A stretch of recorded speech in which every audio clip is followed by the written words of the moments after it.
You've heard this one, right? The one about the lucky Chinese farmer. Well, my version goes like this. This old Chinese farmer was out one afternoon fixing his gate posts because his horse had busted out and run away the night before. The farmer's neighbor comes by and he says, "What you doing?" He says, "Well, fixing my gate posts. My horse busted out last night." And the neighbor says, Whoa, your one and only horse? The one you plow with? The one you do all your work with? The one without whom you will starve?" And the old farmer says, "Yeah, that horse." And the neighbor says, "That is so unlucky." And the old farmer says, "Well, maybe."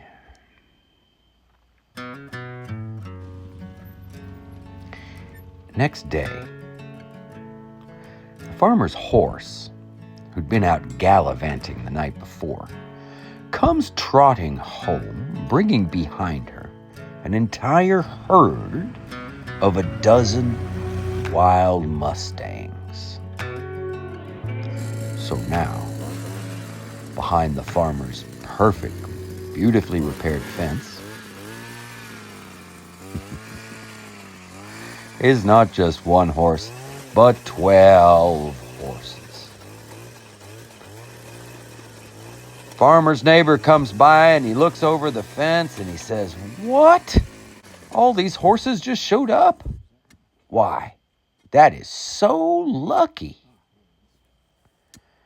The old farmer says, "Well, maybe."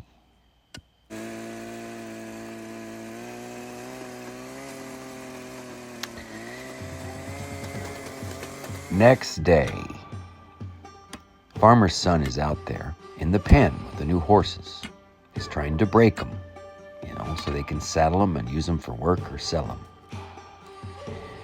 And one of those horses bucks the son off, hits the ground hard, and breaks a leg. Next day, farmer's neighbor comes by and he sees that the farmer's son is not working out in the fields, and he asks, "What happened?" Farmer leans on the gate post and he says, "Well, my son was out trying to break one of them mustangs and he fell and broke his leg." And the neighbor's like, "Whoa, what? Broke his leg?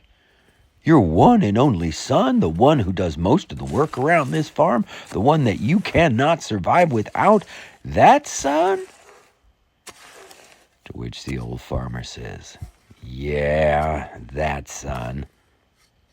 And the neighbor says, "Well, that is the most unlucky thing in the world."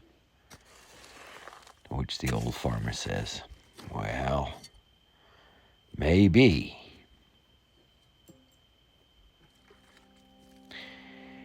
Next day, soldiers come riding into town.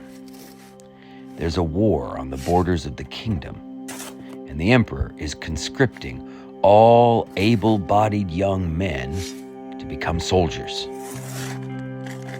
They take them and drive them all away. And there's weeping and wailing from all the families in the town, except the Chinese farmer's son was not able-bodied. His broken leg kept him at home. 6 weeks after the army left, he was well enough to be working in the fields again. The neighbor came by and sees the farmer, and leans against the gate post, and he says, "Your son didn't have to go to the war. Well, that is the luckiest thing ever." Farmer says, "Well, maybe."